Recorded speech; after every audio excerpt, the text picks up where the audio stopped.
ibu pekerjaannya apa? Ibu hanya seorang pemulung. Jadi kalau untuk profesi ibu itu, jadi beliau itu dari jam 1 pagi sampai jam 7 pagi itu beliau harus mencari sampah yang bisa dikelola ibu. Seperti itu. Kemudian di jam selanjutnya ibu istirahat dan kemudian ibu balik ke rumah. Jadi gini teman-teman, karena kan kita kan dari keluarga yang sangat sederhana. Kita itu dulu pada saat bisa dengan bapak, kemudian kita untuk memutuskan untuk ngekos gitu, Mas Andi. Jadi ngekos dan ibu kan berprofesi cuma sebagai tukang rosok, dan ternyata rosok itu dikumpulkan di kos ibu dan itu ternyata mengganggu. Kemudian kita diusir. Kemudian kita ngekos lagi, pindah kos lagi dengan ukuran cuma 2x3 itu buat 4 orang teman-teman. Kita kan udah memutuskan untuk ngekos di ukuran 2x3 itu tadi. Kemudian ibu memutuskan untuk membangun gubuk rosok itu di pinggir rel. Kayak gitu, dan beberapa bulan ke depan itu kemudian gubuk ibu digusur karena kan itu juga ada pembangunan. Dengan adanya hal tersebut kemudian ibu memutuskan untuk ngekos dan itu hanya untuk dikelola sampah-sampahnya. Dan jadi kalau ibu tadi setiap hari tidurnya di kos tersebut yang hanya bisa mengelola sampah, dan itu kalau aku pikir tempatnya itu tidak layak untuk dipakai karena banyak sekali kecoa, tikus, bahkan serangga-serangga yang lainnya itu bisa berkeluyuran lah ibaratnya kayak gitu. Kerjanya itu dari jam 1 pagi sampai jam 7 pagi, kemudian balik ke rumah itu sekitar jam 11. Cuma ngasih makanan itu pun kalau ngasih makanan ya Mas Andi, kadang tuh ibu tempat menitipkan kertas kecil tuh kayak, maaf ya hari ini ibu gak masak kayak gitu. Jadi ibu ini, tunggu dulu. Saya jadi ingat ibu saya. Hampir sama kita nasibnya. Jadi ibumu itu bekerja pada malam hari sampai pagi hari. Ya, seperti itu.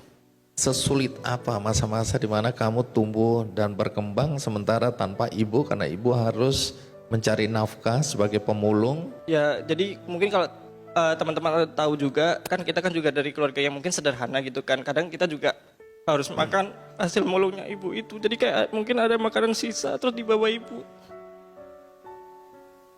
Emang perjuangannya itu sangat menyedihkan mungkin karena selalu direndahkan juga sama masyarakat kayak gitu. Jadi ya terharu kalau mengingat masa-masa yang dulu. Tentu kami semua di sini bertanya-tanya ya, bagaimana mungkin anak seorang pemulung ya yang harus menghidupi anak-anaknya dengan situasi dan kondisi seperti tadi, lalu kamu kok bisa sekolah sampai setinggi ini?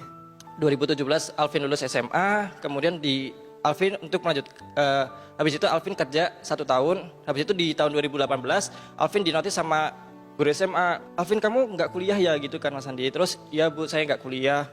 Kok kamu nggak kuliah gimana sih, kan kamu pinter gitu kan. Ya udah deh, habis itu saya dipanggil sama guru SMA ku, dan ternyata di SMA itu dapat surat undangan kalau di UT itu pembukaan beasiswa bidik misi, dan itu kan prodinya yaitu hukum gitu. Dan ternyata Alvin bisa bergabung di universitas dengan prodi ilmu hukum tadi, seperti itu. Jadi dapat beasiswa bidik misi dari Kemendikbud. Yang juga perlu diapresiasi adalah ibu gurumu ya. Siapa nama ibu gurumu?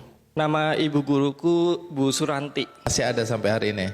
Masih ada, dan beliau selalu support Alvin untuk seterusnya Pak.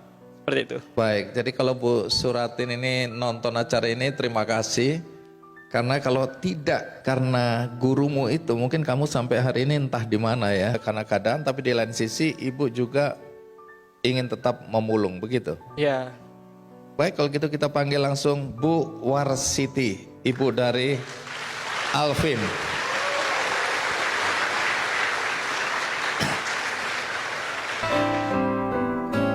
Peluklah diriku, ku rindu melayan kasihmu. Doakanlah selalu diriku untuk jalani hidup ini. Tuhan tolong jaga ibuku. Iya. Bu Warsiti, terima kasih ya sudah mau hadir ya. Masih mau kangen-kangenan? Kami Iya kan? tunggu 7 hari 7 malam nggak ada masalah.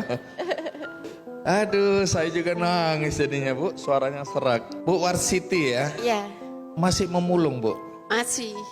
Kenapa? Ya saya kalau nggak nyari rosok, nggak pemulung itu nggak makan Pak. Ntar kalau dapat kita kumpulin kan buat beli beras. Menghidupin anak-anak dan keluargaku. Waktu Alvin sekolah buat saku sekolah Pak, biar anak saya sekolah.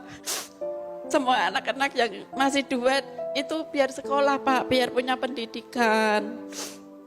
Jadi kita nyari rosok itu saya kumpulin, ntar kalau jual ya buat saku sekolah anak, buat belanja, buat beli beras gitu Pak. Jadi Ibu memang tahu ya situasi dan kondisi sehingga Ibu berjuang untuk supaya anak-anak bisa sekolah dengan baik walaupun Ibu harus memulung. Iya, Kerja dari malam sampai pagi. iya sampai sore jam 4.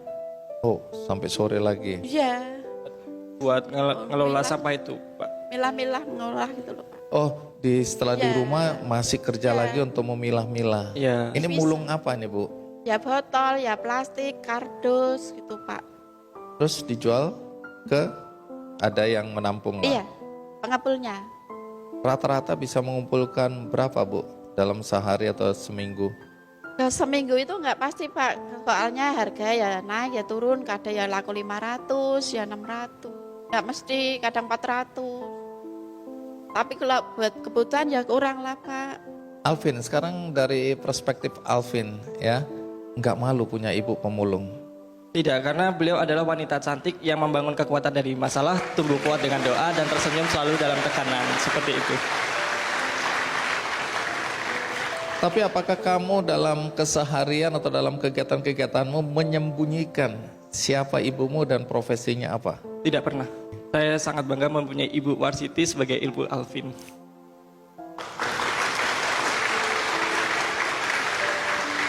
Apa yang kamu kagumi dari ibumu? Karena beliau selalu memberikan yang terbaik untuk anak-anaknya, jadi rintihan dan keringat beliau itu adalah semangat hidupku. Seperti itu, Mas Andi. Baik. Jadi ibu, sekarang ibu bisa lihat Alvin ya, Iya, sudah mau S2. iya. Ibu tahu S2 itu apa Bu? Nggak tahu Pak. Pokoknya hebat gitu aja Bu Iya. ya. Saya Iya. nggak ngerti apa-apa Pak. Kalau nggak dikasih tahu dari anak saya nggak tahu. Oke. Bagaimana perasaan ibu melihat Alvin hari ini? Saya seneng Pak, kagum. Pokoknya saya senang banget sama anak.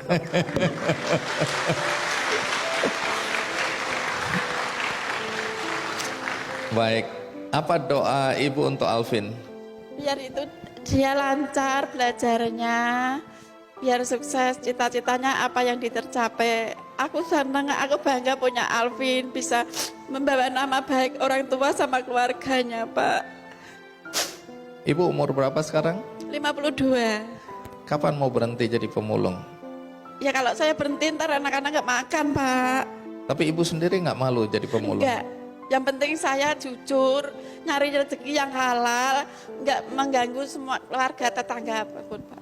Yang penting jujur Pak saya. Alvin, saya dengarkan kamu sekarang banyak kegiatan ya, jadi juri, jadi pembicara, kemudian ikut berbagai kompetisi, aktif dalam kegiatan sosial ya. Ya, Nah, di luar sana Alvin, masih banyak anak muda, anak Indonesia yang mungkin latar belakangnya seperti kamu ya, dari keluarga yang relatif kurang mampu, kemudian berjuang untuk bisa mendapatkan pendidikan yang layak, tapi bisa juga mereka tidak punya keberanian dan tidak punya mimpi yang tinggi Ya. untuk bisa seperti kamu hari ini. Adakah sesuatu yang bisa kamu sampaikan untuk memberikan dorongan semangat bagi anak-anak Indonesia dimanapun berada yang saat ini tidak berani bermimpi besar karena kondisi dan situasi ekonomi di keluarganya? Jadi Alvin, jangan pernah bunuh mimpimu hanya karena faktor ekonomi. Ingat, siapapun bisa jadi apapun.